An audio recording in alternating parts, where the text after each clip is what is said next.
ஒரு கன்ஃபியூஷன் வந்து இன்வெஸ்டர்ஸ்க்கு இருந்துகிட்டே இருக்கும். அதாவது இந்த குழந்தைங்களுக்காக இன்வெஸ்ட் பண்ணுறவங்க வந்து நிறைய ஃபண்ட்ஸ் வச்சுருக்கணும், குழந்தைங்களுக்காக நிறைய ஸ்கீம்ஸில் இன்வெஸ்ட் பண்ணணும் அப்படி இப்படின்றலாம் ஒரு இது இருக்கும். ஒரு குழந்தைக்கு லாங் டேர்ம் போர்ட்ஃபோலியோ அப்படின்னு நீங்கள் வச்சுட்டிங்கனாலே ஒரு குழந்தையோட எஜுகேஷனுக்காக தான் சேர்க்க போகிறேன் அப்படின்றப்போ எந்த ஃபார்மெட்டை தேர்ந்தெடுத்தால் நல்லாயிருக்கும்? எஃப்டியோ இல்லை ஆர்டியோ ஒரு குழந்தைக்காக நம்ம எடுக்கிறோம் அப்படின்னா அதில் வந்து நிறைய விஷயங்கள் இருக்குது. ஒன்று வந்து ஒரு ஃபேமிலி வந்து மியூச்சுவல் ஃபண்டில் நான் இன்வெஸ்ட் பண்ணணும் அப்படின்னு நினைக்கிறாங்க. பட் ஆனால் அவங்களுக்கு இருக்க பெரிய ட்ராபேக் என்னன்னா அவங்க ஆல்ரெடி இஎம்ஐன்ற ஒரு விஷயத்தை அதிகமாக பே பண்ணிட்டு வராங்க. பட் சேவிங்கோ இன்வெஸ்ட்மெண்ட்டோ வந்து இஎம்ஐயை பேஸ் பண்ணி மட்டும் இருக்கக்கூடாது, ஏதாவது ஒரு இடத்துல ஆரம்பிக்கணும். அதனால தான் இன்றைக்கி வந்து வணக்கம் சார். வணக்கம் சார். இன்றைக்கி கப்பிள்ஸ் எல்லாமே பெருசாக ஸ்ட்ரகிள் பண்ணுற ஒரு விஷயம்னா சில்ட்ரனோட படிப்புக்கு தான் சார் அதிகமாக ஸ்ட்ரகிள் பண்ணுறாங்க, எப்படி பிளான் பண்ணுறதுன்னு தெரியாமல். ஸோ அதை பற்றி நம்ம பேசிடலாம் சார். ஸோ ஃபஸ்ட்டு விஷயம் என்னென்னா, இப்போ ஒரு யங் ஃபேமிலி இருக்காங்க, இப்போ தான் உங்களுக்கு குழந்தை பிறந்திருக்கு அப்படின்னா அவங்களோட சைல்டோட ஃபியூச்சரை செக்யூர் பண்ணணும்னு நினச்சாங்க அப்படின்னா அவங்க என்னென்ன வகையில் இன்வெஸ்ட் பண்ணணும் சார்? இப்போ முதல்ல அவங்க வந்து பார்க்க வேண்டியது வந்து ஒரு எவ்வளோ கார்பஸ் தேவைப்படும் அந்த குழந்தைக்கு. வந்து அந்த குழந்தை வந்து காலேஜ் ரீச் பண்ணும்போதோ இல்லை போஸ்ட் கிராஜுவேஷன் பண்ணும்போதோ எவ்வளோ கார்பஸ் தேவைப்படும் அப்படின்றது ரொம்ப இம்பார்ட்டண்ட்டான ஒரு நம்பர். அதுக்கு அவங்க வந்து ஒரு ரிவர்ஸ் இன்ஜினியரிங் மாதிரி ஒரு மெக்கானிசமே எடுத்துகிட்டு வரணும். இது எப்படி பண்ணலாம் அப்படின்னு பார்த்தீங்கன்னா, இன்றைக்கி லெவலில் ஒரு பர்டிகுலர் படிப்புக்கு வந்து ஒரு காஸ்ட் இருக்கும். ஒரு எக்ஸாம்பிள், ஒரு மெடிக்கல் படிக்க போகிறாங்க, எம்பிபிஎஸ் படிக்க போகிறாங்கன்னா அதுக்கு ஒரு காஸ்ட் இருக்கும். அந்த குழந்தை வளர்ந்து பெரியவன் ஆகும்போதோ இல்லை பெரியவளாகும்போதோ அதுக்கு ஒரு பீரியட் இருக்கும். அந்த பீரியடுக்கு அப்ராக்சிமேட்டாக ஒரு இன்ஃப்ளேஷன் நம்பரை நம்ம பார்த்துக்கணும். இந்த நம்பரோ இன்ஃப்ளேஷனோட வந்து மேட்ச் பண்ணி, ஸோ இன்ஃப்ளேஷன் அட்ஜஸ்டட் அமௌண்ட் அந்த டைமுக்கு எவ்வளோ இருக்குன்னு பார்த்துட்டு அதுக்கு இன்னிலேருந்து இன்வெஸ்ட் பண்ண ஆரம்பிக்கிறோம். அதுக்கு ஒரு எஸ்ஐபியோ இல்லை வேறு ஒரு சேனலோ எடுத்து அதை ப்ராப்பராக இன்வெஸ்ட் பண்ண ஆரம்பித்தாங்கன்னா அது ஒரு அப்ராப்ரியேட் ஒரு டிசிஷன் மேக்கிங் டூலாக இருக்கும். அந்த லெவல்லேருந்து அவங்க ஸ்டார்ட் பண்ணாங்கன்னா பெரிய டிசப்பாயின்மெண்ட் வர்றதுக்கு வாய்ப்புகள் ரொம்ப குறைச்சோம். சார், இப்போ இந்த 3 ஃபண்ட் போர்ட்ஃபோலியோ அப்படின்ற ஒரு டேர்ம் ஒன்று யூஸ் பண்ணுறாங்க அப்படின்னா என்னது? இப்போ நிறைய நேரத்தில் வந்து ஒரு கன்ஃபியூஷன் வந்து இன்வெஸ்டர்ஸ்க்கு இருந்துகிட்டே இருக்கும். அதாவது இந்த குழந்தைங்களுக்காக இன்வெஸ்ட் பண்ணுறவங்க வந்து நிறைய ஃபண்ட்ஸ் வச்சுருக்கணும், குழந்தைங்களுக்காக நிறைய ஸ்கீம்ஸில் இன்வெஸ்ட் பண்ணணும் அப்படி இப்படின்னுலாம் ஒரு இது இருக்கும். ப்ராடாக ஒரு குழந்தைக்கு லாங் டேர்ம் போர்ட்ஃபோலியோ அப்படின்னு நீங்கள் வச்சுட்டிங்கனாலே ஒரு 2-3 ஃபண்டு இருந்ததுன்னா போகிறோம். ஒன்று சில்ட்ரன்ஸ்க்காக இருக்கக்கூடிய சைல்டு ஃபண்ட் அப்படின்றது வந்து இன்றைக்கி மியூச்சுவல் ஃபண்டில் பெரிய ஒரு டேர்ம். அப்படி இல்லை, நான் நார்மலாக டைவர்சிஃபைட் மியூச்சுவல் ஃபண்டில் வச்சுருக்கிறோம் அப்படின்னு நினச்சோன்னா பேசிக்கலாக வந்து ஒரு லார்ஜ் கேப் ஃபண்டு, கொஞ்சம் ஸ்டெபிலைஸ்டாக இருக்கக்கூடிய ஒரு லார்ஜ் கேப் ஃபண்டு. ரெண்டாவது ஒரு ஃப்ளெக்ஸி கேப்போ இல்லை மல்டி கேப் ஃபண்டோ. ஸோ தட்னும் அது வந்து ஃபண்ட் மேனேஜர் வந்து டிஃப்ரெண்ட் மார்க்கெட் கேப்ஸில் இருக்கக்கூடிய ஸ்டாக்ஸை வாங்கக்கூடிய ஒரு ஆப்பர்ச்சுனிட்டி அவங்களுக்கு கிடைக்கும், அந்த மாதிரி ஒரு ஃபண்டோ. மூணாவதாக கொஞ்சம் அக்ரெசிவாக இருக்கக்கூடிய ஒரு மிட் கேப்போ இல்லை ஒரு ஸ்மால் கேப் ஃபண்டோ. இந்த 3 விஷயம் வச்சுட்டாங்கன்னா ஓரளவுக்கு பேலன்ஸ்டாக ஒரு லாங் டேர்ம் போர்ட்ஃபோலியோவை க்ரியேட் பண்ண முடியும். ஸோ இதை அவங்க எடுக்கிற பட்சத்தில் போர்ட்ஃபோலியோ ரொம்ப சிம்பிளாக இருக்கும், ட்ராக் பண்ணுறதுக்கு ஈஸியாக இருக்கும், கோல் ஓரியன்டாக இருக்கும். அந்த குழந்தைக்கு அந்த டைமில் அந்த பணம் வந்து அவைலபிளாக இருக்கும். சார், இப்போ இன்வெஸ்ட்மெண்ட்டு பேசுகிறப்பே எங்களை மாதிரி காமன் பீப்புளுக்கு தெரிஞ்ச ஒரு இன்வெஸ்ட்மெண்ட் மெத்தட்ஸ் அப்படின்னு பார்த்தீங்கன்னா பிபிஎஃப் இருக்குது, எஃப்டி இருக்குது, எஸ்ஐபி இருக்குது. இப்போ நான் வந்து என்னோடய குழந்தையோட எஜுகேஷனுக்காக தான் சேர்க்க போகிறேன் அப்படின்றப்போ எந்த ஃபார்மெட்டை தேர்ந்தெடுத்தால் நல்லாயிருக்கும் சார்? இன்றைக்கி வந்து எஃப்டி வந்து ஒரு ப்ராமினென்ட் இது. எஃப்டியோ இல்லை ஆர்டியோ ஒரு குழந்தைக்காக நம்ம எடுக்கிறோம் அப்படின்னா அதில் வந்து நிறைய விஷயங்கள் இருக்குது. ஒன்று வந்து இன்ட்ரெஸ்ட் ரேட் வந்து ஒரு ஃபிக்ஸ்டு.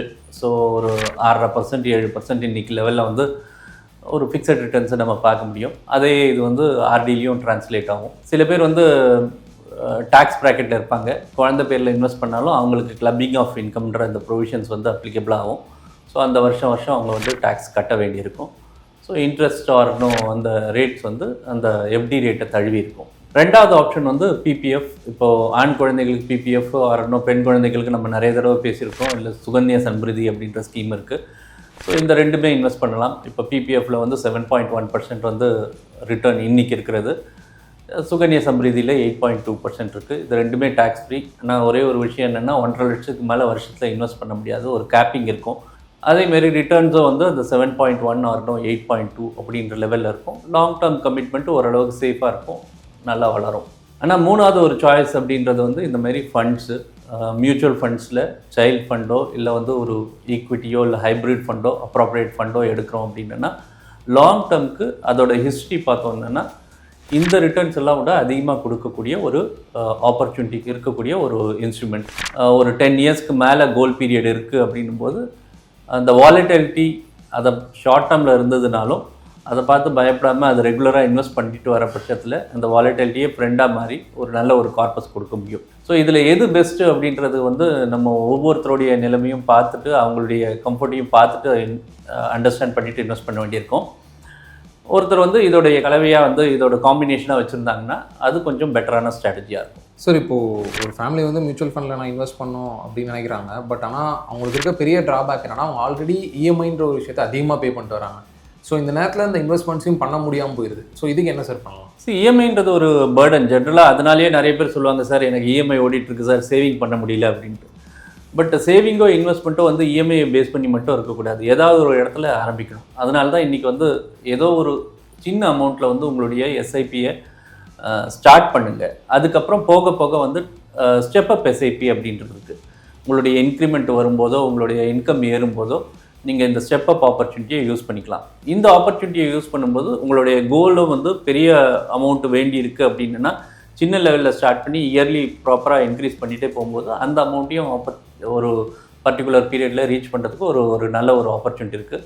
அதையும் நீங்கள் வந்து யூஸ் பண்ணிக்கலாம். சார் இப்போ ஒரு யங் கப்புள் இருக்காங்க, உங்களுக்கு ஒரு குழந்தை இருக்குது அப்படின்றப்போ லாங் டேர்ம் வெல்த் ஜென்ரேட் பண்ணணும் அப்படின்னா ஒரு 10-10-10 அப்படின்னு ஒரு ஃபார்முலா ஒன்று சொல்கிறாங்க, அதை பற்றி சொல்லுவாங்க. சரி, இப்போது ஜென்ரலாக இந்த ரூல் என்ன அப்படின்னா மினிமம் வந்து ஒரு 10% ஆச்சும் உங்களுடைய எஸ்ஐபி இன்க்ரீஸ் ஆகணும். எஸ்ஐபி ஏன் இன்க்ரீஸ் ஆகணும் அப்படின்னா உங்களுடைய இன்கம் வருஷம் இன்க்ரீஸ் ஆகிட்டே இருக்குது. அதுக்கேற்ற மாதிரி உங்களுடைய எஸ்ஐபியும் இன்க்ரீஸ் ஆகிட்டே போகுதுன்னா உங்களுடைய கோல் கார்பஸ் வந்து சீக்கிரமாகவே பெருகும் ஆர் பெரிய அமௌண்ட்டை வந்து அச்சீவ் பண்ணுறதுக்கு இது உதவும். நிறைய பேர் வந்து அந்த சின்ன அமௌண்ட்லேயே ஆரம்பித்த அமௌண்ட்லேயே அப்படியே பண்ணிகிட்டே வருவாங்க. அதோட பெட்டராக வந்து அவங்களுடைய இன்கம் ஏறும்போது இந்த விஷயத்தையும் ஸ்டார்ட் பண்ணுறது ரொம்ப நல்லது. ரெண்டாவது விஷயம், மினிமம் ஒரு 10 வருஷமாச்சும் இருக்கக்கூடிய கோல் ஹொரைசான் இருக்கணும். நீங்கள் ஒரு 2 வருஷத்துக்கோ 3 வருஷத்துக்கோ இருக்கக்கூடிய ஹொரைசானை எடுத்துகிட்டு இந்த பிளானை வந்து நீங்கள் பண்ணுறத விட வந்து ஒரு 10 வருஷம் இருக்கக்கூடிய ஹொரைசானில் இருந்ததுன்னா அந்த குழந்தைக்கும் ஒரு பெரிய ஒரு கார்பஸ் இருக்கும். அதை தொடாமல் டிசிப்ளின்டாக எக்ஸிக்யூட் பண்ணக்கூடிய ஒரு கேப்பபிலிட்டி வேணும். அதை வந்து இம்பார்ட்டண்ட்டாக பார்த்துக்கணும். மூணாவது விஷயம் வந்து ரிட்டர்ன் எக்ஸ்பெக்டேஷன் அப்படின்றது வந்து ஒரு 10% அப்படின்னு வச்சுருந்தோம்னா டிசப்பாயின்மெண்ட் பெருசாக வராது. ஸோ நிறைய ஸ்கீம்ஸில் ரிட்டர்ன்ஸ் வந்து அதிகமாக வந்துக்கிட்டு இருக்குது. அட்லீஸ்ட் நம்ம வந்து ஒரு 10% அப்படின்ற மாதிரி ஒரு ரிட்டர்ன் எக்ஸ்பெக்டேஷன் லாங் டேர்மில் வச்சுட்டோம்னா இது டெஃபினட்டாக பேங்க் ரேட்ஸோடையோ இல்லை ஒரு போஸ்ட் ஆஃபீஸ் ரேட்டோடையோ அதிகம். உங்களுடைய டிசப்பாயின்மெண்ட்ஸ் பெருகாது. ஈவன் மார்க்கெட் வாலட்டைலாக இருந்தால் கூட அந்த நேரத்தில் இந்த 10% அப்படின்றது ஒரு டீசென்ட் எக்ஸ்பெக்டேஷன். ஒரு 10 வருஷத்துக்கு மேலே இருக்கக்கூடிய கோல் பிளான் பண்ணுறோம் நான். ஸோ இதை தான் நம்ம 10-10-10 ரூல்னு சொல்கிறோம். இந்த 3 விஷயத்தை பார்த்துக்கிட்டோம்னா நம்மளுடைய பிளானிங்கோ இல்லை எக்ஸிக்யூஷனோ சிறப்பாக. சார் இப்போது ஃபஸ்ட் டைம் ஒருத்தவங்க இன்வெஸ்ட் பண்ண போகிறாங்கன்னா அவங்க பண்ணுற எல்லாருமே காமனாக பண்ண ஒரு விஷயம் என்னவாக இருக்குன்னா எந்த ஃபண்ட் ரொம்ப பயங்கரமாக பர்ஃபார்ம் பண்ணுதோ அதை தான் சேஸ் பண்ணுவாங்க. ஸோ அது ஒரு கரெக்டான மூவா சார்? இப்போ பார்த்துட்டு நிறைய பேர் வந்து இந்த தப்பு பண்ணிக்கிட்டே இருக்காங்க. இப்போ ஒரு வெப்சைட்டுக்கு போவாங்க, காமனாக ஒரு வெப்சைட்டில் பார்ப்பாங்க எந்த ஃபண்டு வந்து பெட்டரான ரிட்டர்ன் கொடுத்துருக்கு, லாஸ்ட் 1 இயரில் இந்த ஃபண்டு வந்து 40% கொடுத்துருக்கு, இந்த ஃபண்டு வந்து 50% கொடுத்துருக்கு, இதில் அதிகமாக போடலாம் அப்படின்னு. இதில் பெரிய தப்பே என்னென்னா வந்து அந்த ஃபண்டு வந்து அதனுடைய பீக்கை வந்து அடைஞ்சிருக்கும் ஆர் வந்து அது மாடரேஷன் டைமில் இருக்கும். ஸோ அதுக்கு மேலே பெருகிறதுக்கான வாய்ப்புகள் ரொம்ப பர்டிகுலராக கிடையாது. எல்லாமே வந்து சிக்லிக்கல் தான் இதை பொறுத்த வரைக்கும், ஸ்டாக் மார்க்கெட்டை பொறுத்த வரைக்கும். ஸோ ஒரு சில செக்டார்ஸ் வந்து ஒரு டைமில் பர்ஃபார்ம் பண்ணும், ஒரு சில அசட் கிளாஸஸ் ஒரு டைமில் பர்ஃபார்ம் பண்ணும்.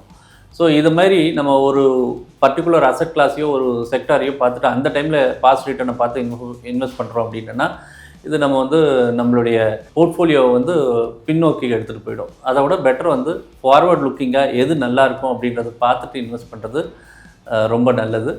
அதுக்கான பிளான்ஸ் வந்து ஒன்று ஃபண்ட் மேனேஜரை நம்பலாம், இல்லை உங்களுடைய ஓனும் அட்வைசரோ இல்லை ஒரு டிஸ்ட்ரிபியூட்டரோ அவங்கள நம்பலாம். சார் இப்போ இந்த போர்ட்ஃபோலியோ ரீபேலன்சிங்னு ஒன்று இருக்குல்ல சார், அது எவ்வளோ இம்பார்ட்டண்டான ஒரு விஷயம் சார்? எல்லா போர்ட்ஃபோலியோ வந்து அப்படியே ஸ்ட்ரக்சர்டாக அதேமாதிரி இருக்கக்கூடாது. எப்பயுமே வந்து நீங்கள் போர்ட்ஃபோலியோன்னு இன்வெஸ்ட் பண்ணும்போது ஒரு பர்டிகுலர் அசட் அலோகேஷன் வச்சுருப்பீங்க. இந்த அசட் அலோகேஷன் சொல்கிறது வந்து நம்ம ப்ராப்பரான அசட் கிளாஸஸ் இன்றைக்கி பார்த்தோம்னா ஈக்விட்டி, டெட்டு, கோல்டு அப்படின்ற அசட் அலோகேஷனில் தான் நம்ம இன்வெஸ்ட் பண்ணிக்கிட்டு வரோம். ஒரு பர்டிகுலர் அசட்டை வந்து டிட்டர்மின் பண்ணி வச்சுருப்பீங்க. ஒரு சில வருஷங்களில் என்ன ஆகும்னா ஈக்விட்டி வந்து நல்லாவே பெர்ஃபார்ம் பண்ணியிருக்கோம். அந்த நேரத்தில் ஈக்விட்டியில் எக்ஸ்ட்ராடினரி ரிட்டர்ன் இருக்கும், மற்ற அசட் கிளாஸில் வந்து மாடரேட்டாவோ இல்லை குறைவாகவோ இருக்கும். அந்த ஒரு வருஷம் கழிச்சு நீங்கள் போர்ட்ஃபோலியோ ரிவ்யூ பண்ணும்போது ஈக்விட்டி ரொம்ப அதிகமாக பெர்ஃபார்ம் பண்ணியிருந்ததுன்னா அந்த பர்டிகுலர் போர்ஷன் நீங்கள் என்ன பர்சன்டேஜ் நீங்கள் போர்ஷன் எடுத்துறீங்களோ அதை எடுத்து பர்ஃபார்ம் பண்ணாத அசட் கிளாஸஸில் நீங்கள் அலோகேட் பண்ணிங்கன்னா அதுதான் பெட்டரான ரீபேலன்சிங்னு சொல்லுவோம். ஃபார் எக்ஸாம்பிள் நீங்கள் ஒரு அசட் அலோகேஷன் சூஸ் பண்ணிட்டீங்க, 70% ஈக்விட்டி, 20% வந்து டெட்டு 10% கோல்டு அப்படின்னு சூஸ் பண்ணிட்டீங்க.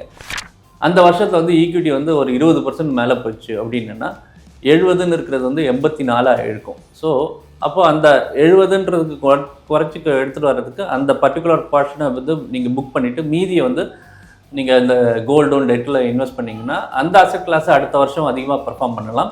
உங்களுடைய அசெட் கிளாஸும் கரெக்டாக இருக்கும், உங்களுடைய ப்ராஃபிட் புக்கிங்கும் அப்பப்போ நடந்துகிட்டே இருக்கும். இது ரெகுலராக பண்ணுறது வந்து எப்பயுமே நல்லது. சார் என்னோட கடைசி கேள்வி என்னன்னா சார், இப்போது யங் பேரண்ட்ஸ் இருக்காங்க, அவங்க மியூச்சுவல் ஃபண்ட் இன்வெஸ்டிங்கும் ஸ்டார்ட் பண்ணுறாங்க அப்படின்னாலுமே நீங்கள் நிறைய பேர் மீட் பண்ணியிருப்பீங்க, ஆனால் எல்லாரும் ஒரு காமனான மிஸ்டேக் கண்டிப்பாக பண்ணுவாங்க. அப்படின்னா என்ன சார்? சரி, நிறைய நேரத்தில் வந்து இந்த குழந்தைங்களுக்காக வந்து ஒரு கார்பஸ் சேர்த்துட்டே வருவாங்க.